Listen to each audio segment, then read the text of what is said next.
వి gold trusted gold buyers. మీరు తాకట్టు పెట్టిన బంగారాన్ని విడిపించి ఈ రోజు ఉన్న మార్కెట్ ధరకు కొనబడును. నమస్కారం, వెల్కమ్ టు ఐ డ్రీమ్. నేను మీ ఝాన్సీ. వైరస్లు వస్తున్నాయి, బ్యాక్టీరియాలు వస్తున్నాయి, ప్రజలు బాధపడుతూనే ఉన్నారు. ఇప్పుడు కొత్తగా పూణేలో మరొక బ్యాక్టీరియా హల్చల్ చేస్తుంది, జీబీఎస్ సిండ్రోమ్ అని చెప్పి. మరి దానివల్ల వచ్చే ఆరోగ్యపరమైన నష్టాలు ఏంటి? హైదరాబాద్ వరకు ఆ బ్యాక్టీరియా ఉందా? ఇంకా ఎలాంటి ప్రాంతాలకు విస్తరించే అవకాశం ఉంది? దీనివల్ల ఎలాంటి నష్టాలు వస్తాయి? ఈ విషయాలన్నీ మాట్లాడదాం. ప్రస్తుతం అంతా ఉన్నారు senior neuro surgeon doctor Ranganatham గారు. నమస్కారం అండి. కరోనా తర్వాత వైరస్ అన్నా బ్యాక్టీరియా అన్నా ప్రజలు చాలా భయపడుతూ ఉన్నారు. దానివల్ల వచ్చే నష్టాలు ఇంకెంత మనం మళ్ళీ పే చేయాల్సి వస్తుందో అని చెప్పి. మరి ఇప్పుడు వచ్చిన ఈ జీబీఎస్ అనేది ఎంతవరకు డేంజర్? ఎలాంటి జాగ్రత్తలు తీసుకోవాలి? జీబీఎస్కి కరోనాకి కొంత తేడా ఉంది. జీబీఎస్ అనేది అంటువ్యాధి కాదు. అంటువ్యాధి కాదు. ఓకే, ఇది అందరికీ తెలియాలి. మళ్ళీ కరోనా అనేది అంటువ్యాధి. నోరు తుంపర్ల వల్ల కానీ, గాలి వల్ల కానీ, దేని వల్ల వచ్చింది. అందుకనే లక్షలాది మంది అఫెక్ట్ అయ్యారు.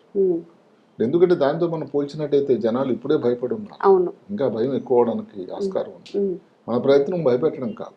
నిజానికి ఏమిటంటే మనం 10 రోజులు 12 రోజుల క్రితం ఐ డ్రీమ్ ఛానల్ ద్వారా ఒక కార్యక్రమం చేసాం ఇదే జీబీఎస్ మీద. ఈ జీబీఎస్ అంటే గిల్లెన్ బారీ సిండ్రోమ్ అని ఇద్దరు సైంటిస్టుల పేరు మీద. ఓకే,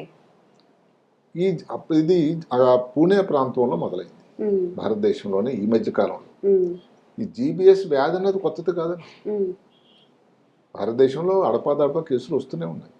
అసలు ప్రపంచంలో ఇప్పుడు 1919లోనే దీని గురించి నామకరణం జరిగింది. ఇది ఇవాళ వచ్చింది కాదు. అయితే విషయం వల్ల ఏమిటి, ఒకే ప్రాంతంలో అంటే పూణే పరిసర ప్రాంతాల్లో కొన్ని గ్రామాల్లో ఒకేసారి కేసులు, దాన్ని ఇంగ్లీష్లో అవుట్ బ్రేక్ అంటారు. దాన్ని తెలుగు తర్జుమా చేసుకుంటే అకస్మాత్తుగా వ్యాప్తి చెందిన కేసులని. అంటే ఎవరికి కంట్రోల్లో లేదు. 6వ తారీఖు జూన్ నుంచి చూసుకుంటే గతసారి మనం ప్రోగ్రామ్ చేసేసరికి 59 కేసులు, ఈ రోజు 163 పైన. అంటే ఎంత బడిబడిగా కేసుల సంఖ్య పెరుగుతుంది. మరణాలు జరుగుతున్నాయి. పేషెంట్లు వెంటిలేటర్ మీద ఉండే పేషెంట్ల సంఖ్య కూడా పెరిగింది. సో ప్రజలలో ఆందోళన. ముందు భారతదేశం తాలూకు ఏదైతే పరిశోధన సంస్థ ఐసీఎంఆర్ వాళ్ళు, ఎన్ఐవి వాళ్ళు పరిశోధన చేయగా గత 2 రోజుల నుంచి WHO వాళ్ళు, వరల్డ్ హెల్త్ ఆర్గనైజేషన్ వాళ్ళు కూడా ఇందులో దిగారు. ఎందుకంటే ఇది ఇంత ఎక్కువ అయిపోతుంది కేసు. దానికి అక్కడ ఉండేటువంటి పరిస్థితుల గురించి విశ్లేషణ చేయగా ఏమిటంటే ఒక రకమైన బ్యాక్టీరియా కాంపైలో బాక్టర్ జెజొనై అని ఒక బ్యాక్టీరియా వల్ల ఇది ఎక్కువగా వ్యాప్తి చెందింది. దీని కారణం ఏమిటి, కలుషితమైనటువంటి నీరు కానీ, కంటామినేటెడ్ వాటర్ కానీ, కలుషితమైన భోజనం ఫుడ్ కానీ తీసుకోవడం వల్ల కానీ వస్తుంది అని. ఇది అసలు ఎలా మొదలవుతుంది ఈ జీబీఎస్ అనుకుంటే, ఏదైనా ఒక బ్యాక్టీరియా వ్యాధి వచ్చింది, లేకపోతే దగ్గు జలుబు వచ్చింది, పొట్టలో నొప్పి, నీటి విరోచనాలు, గ్యాస్ట్రోఎంటరైటిస్ అంటాం చాలా కామన్ గా వచ్చి ఒక వారం 10 రోజులు అయింది. తర్వాత ఈ వ్యాధి మొదలవుతుంది. అంటే ఇది ఏమిటి, ఒక 79% ఇంతకుముందు ఏదో ఒక ఇన్ఫెక్షన్ వచ్చి ఉండాలి. ఎందుకు ఆ మాట అంటే, ఇప్పుడు ఇన్ఫెక్షన్ వచ్చింది అనుకోండి, వైరస్ వ్యాధి వచ్చింది, బ్యాక్టీరియా వ్యాధి వచ్చింది అనుకోండి, దానికి శరీరం రియాక్ట్ అవుతుంది. శరీరంలో ఉండేటువంటి రోగ నిరోధక వ్యవస్థ మేల్కొంటుంది. ఉంటుంది, ఎప్పుడు జాగ్రత్తలో ఉంటుంది, సుప్తావస్థలో ఉంటుంది, అలర్ట్ అవుతుంది. అవి కొన్ని యాంటీబాడీస్ తయారు చేస్తుంది. యాంటీబాడీస్ వెళ్ళి ఆ వైరస్ను, ఆ బ్యాక్టీరియాను దానికి అటాక్ చేయడం, విషయం సెటిల్ అయిపోతుంది. అక్కడతో ఆగిపోవడంలా జీబీఎస్తో ఇక్కడే మొదలవుతుంది స్టోరీ. ఏవైతే ఈ యాంటీబాడీ శరీరంలో తయారవుతున్నాయో బ్యాక్టీరియా వైరస్ మీదే కాకుండా కొన్ని సమయాల్లో కొంతమందిలో, అందరూ గమనించాలి, అందరికి రాదు, ఏదైతే నరాలు ఉన్నాయో ఆ నరాల మీద దీని ప్రభావం, ప్రమాదాన్ని, అంటే ఏమిటి, నరాలని డ్యామేజ్ చేస్తుంది. అందువల్లనే జీబీఎస్ వస్తుంది. దాన్ని ఇంగ్లీష్లో అయితే ఆటో ఇమ్యూన్ డిజీజ్ అంటారు. అంటే ఆటో, స్వయంగా ఇమ్యూనో సిస్టమ్ మీద, రోగ నిరోధక వ్యవస్థలో వచ్చిన మార్పుల వల్ల వచ్చేటువంటి వ్యాధి, మన బాడీలోనే జనరేట్ అవుతుందంటారు. ఇక్కడ కారణాలు వెతుకుతూ ఉంటే, ఇప్పుడు అక్కడికి వచ్చిన తర్వాత, ఇబ్బంది వచ్చిన తర్వాత పూణే కార్పొరేషన్ వాళ్ళు, సర్కారు వాళ్ళు అందరూ కూడా దానికి కారణాలని వెతుకుతూ ఉండి, ఏదైతే ట్యాంకర్స్ కలుషితమైన వాటర్ ఉందనో, లేకపోతే ఈ హోటల్స్ లో కానీ రెస్టారెంట్ లో కానీ వచ్చే వాటర్ కానీ ఇలాంటివన్నీ శాంపుల్స్ పంపిస్తే దాంట్లో కొన్ని పాజిటివ్ వచ్చాయి. ముఖ్యంగా ఎక్కువగా వచ్చింది ఏంటంటే కాంపిలోబాక్టర్ జెజొనై. ఒక వైరస్ కూడా ఉంది, నోరో వైరస్ అని. ఆ వైరస్ వల్ల కూడా రావచ్చునని ఒక అంచనాలు ఉన్నాయి. అయితే ఎక్కువ శాతం మాత్రం దృష్టి అంతా కూడా కాంపైలోబాక్టర్ జెజిని. దానికి కారణం ఏమిటి? ఇప్పుడు కొన్ని శాంపుల్స్ ఇందాక చెప్పినట్టుగా పంపిస్తే కాంపైలోబాక్టర్ జెజిని ఉంది, ఇంక కొన్ని దాంట్లో ఈకోలై అని ఉంది. ఈకోలై అంటే పొట్టలో ఉండేటువంటి నార్మల్ గా ఉండేటువంటి ఒక రకమైన బ్యాక్టీరియా, అబ్నార్మల్ గా అది ఇబ్బంది అయిందనుకోండి, ఇది సరైన మల విసర్జన ప్రదేశంలో కానీ ఎక్కడైనా ఎక్కువ అది ఉంటూ ఉంటుంది. ఈ ఈకోలై కానీ వీటి లెవెల్లో వచ్చేటువంటి ఈ బ్యాక్టీరియా వల్ల ఇబ్బంది ఉంది. అదే కాకుండా NIMHANS, national institute of mental health and neuro sciences అని ఒక సంస్థ ఉంది బెంగళూరులో. అక్కడ సంస్థ ఈ గిల్లెన్ బారీ సిండ్రోమ్ గురించి ఒక నివేదిక ఇస్తే 36% కాంపైలోబాక్టర్ జెజిని, ఇంకొకటి 65% మల్టిపుల్ కాంపైలోబాక్టర్ జెజిని, ఈకోలై, కొన్ని వైరస్లు ఇవన్నీ కలిసి ఉన్నాయి. సో దీనికి మెయిన్ కారణాలు ఇంకొక మంచి పరిశోధన నిన్ననే అక్కడ ఒకప్పుడు పూణే ప్రాంతానికి ఏదైతే ఐఎంఏ ఇన్ఛార్జ్గా చేసిన డాక్టర్ గారు చెప్పింది ఏంటంటే కలుషితమైనటువంటి నీరు మొట్టమొదటిది.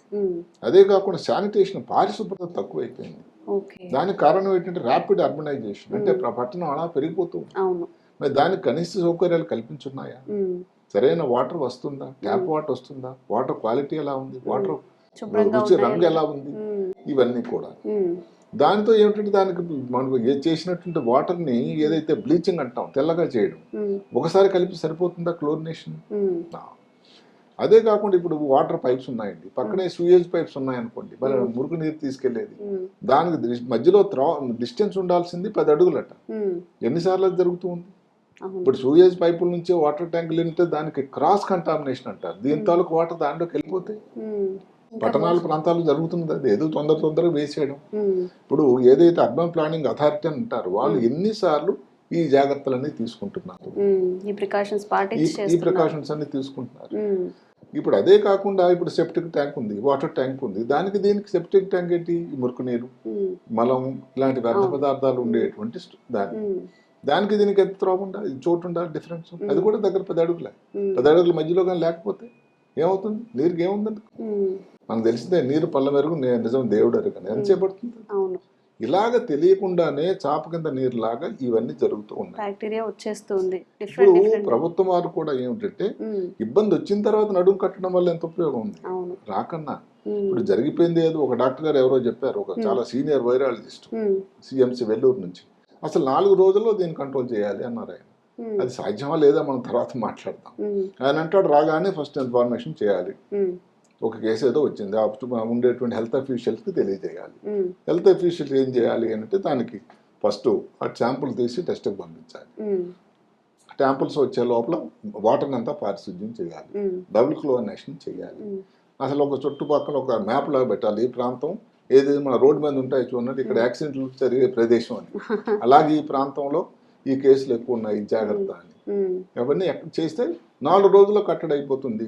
అభివృద్ధి చెందిన దేశాల్లో ఇవే పద్ధతి అని. ఇది ఎక్కడ సాధ్యం? ఆయన అంటాడు టెస్ట్కి పంపించినటువంటి కాంపైలోబాక్టర్ జెజిని తాలూకు రిపోర్ట్ 2 రోజుల్లో రావాలని. జరిగిందా? అదే కాకుండా ఇక్కడ ఉండేటువంటి ఇప్పుడు పట్టణ ప్రాంత ప్లానింగ్ అన్నది ఒక పెద్ద శాస్త్రం. జరిగింది పూణేలో ఏమిటి? పూణే కార్పొరేషన్ ఉండగా దగ్గర 3 గ్రామాలు, అటు దగ్గర చిన్న 3 ప్రాంతాలు ఈ మధ్యనే దాన్ని కార్పొరేషన్ లో కలిపేశారు. అంటే కార్పొరేషన్ ఏదో ఇది తల మీద యుద్ధ అయితే ప్రాంతం నుంచి బయటపెట్టుకోడు కదా, అక్కడ ఉండే కనీస సౌకర్యాల మీద దృష్టి పెట్టలేదు అని ఇప్పటికి తేలితెత్తింది. అందువల్ల ప్రమాదం. ఇంకొకటి ఏమిటి, ఇప్పుడు ఇంకొక మాట చెప్పాడు, ఇది భయం పెట్టే ప్రమాదం కాకపోయినా అందరూ గమనించాలి. పూణేలో వచ్చింది, ఏదో బాంబేలో రాదో లేకపోతే ఇంకో పట్టణ ప్రాంతాల్లో రాదని లేదు. ఎందుకు కారణం ఏంటంటే ఇప్పుడు అక్కడ వీధి బల్ల మీద ఉండేటువంటి భోజనాలు ఎక్కువగా స్టూడెంట్లు కానీ డైలీ రోజు కూలీలు కానీ వీళ్ళందరూ భోజనాలు దాని మీద తక్కువగా వస్తుంటాయి. ఇప్పుడు అక్కడ ఉండేటువంటి ఆ వ్యక్తి కూడా అది జీవనోపాధి. వాళ్ళని ఏదో మనం తప్పు పట్టడం కానీ కించపరచడానికి కాదు, వాళ్ళలో ఎంత శుభ్రంగా వాటర్ వాడుతున్నారు, వాళ్ళు వాడుతుండే వాటర్ ఎక్కడి నుంచి తెస్తున్నారు, ఆ వాటర్ వీళ్ళు తాగుతున్నారు, ఆ వాటర్ అయితే భోజనంలో తయారు చేసి ఇస్తూ ఉన్నారు. అదే కాకుండా ఆ వ్యక్తికి ఎన్ని రకాల ఇన్ఫెక్షన్స్ ఉన్నాయా, ఎవరైనా టెస్టులు చేశారా, అసలు ఈ స్ట్రీట్ వెండర్స్ తాలూకా సంఖ్య రిజిస్టర్ ఎక్కడైనా ఉందా? ఈ మధ్యన గత బడ్జెట్లో జిగ్ వర్కర్స్ అని ఎవరైతే స్విగ్గీ జొమాటో ఇలా చేసే వాళ్ళ కోసం ఒక సంఖ్య తీసుకొని వాళ్ళకు కొన్ని సౌకర్యాలు పెట్టారు. కానీ ఈ స్ట్రీట్ వెండర్స్ ని కూడా ఆలోచించాల్సిన అవసరం కూడా ఉందని నేను అనుకుంటూ ఉన్నాను. వాళ్ళ జీవనోపాధి ఏదో వాళ్ళ కుటుంబం దాని మీద ఆధారపడుతుంది. మనం అక్కడ నుంచి తీసామని చెప్పాలి. ఒకసారి మనం చూస్తూ ఉంటే ఆ స్ట్రీట్ వెండర్స్ ఉండే ప్రాంతం ఏంటి, అస్సలు ఏమాత్రం కూడా హైజీన్ పారిశుభ్రత లేని ప్రాంతం. ఒక పక్కన జరుగుతుంది ఉంటాయి, అక్కడ చేస్తూ ఉంటే అక్కడ నుంచి ఫుడ్ వస్తే అక్కడ ఏం జరుగుతుంది ఆలోచించండి. అక్కడ అతను తీసుకొచ్చే వాటర్ ఎక్కడో పారిశుధ్యం వాటర్ రావడానికి ఆస్కారం ఉందా? ఇలాంటి ప్రభుత్వం వాళ్ళు చాలా దృష్టి పెట్టాల్సిన అవసరం వచ్చింది.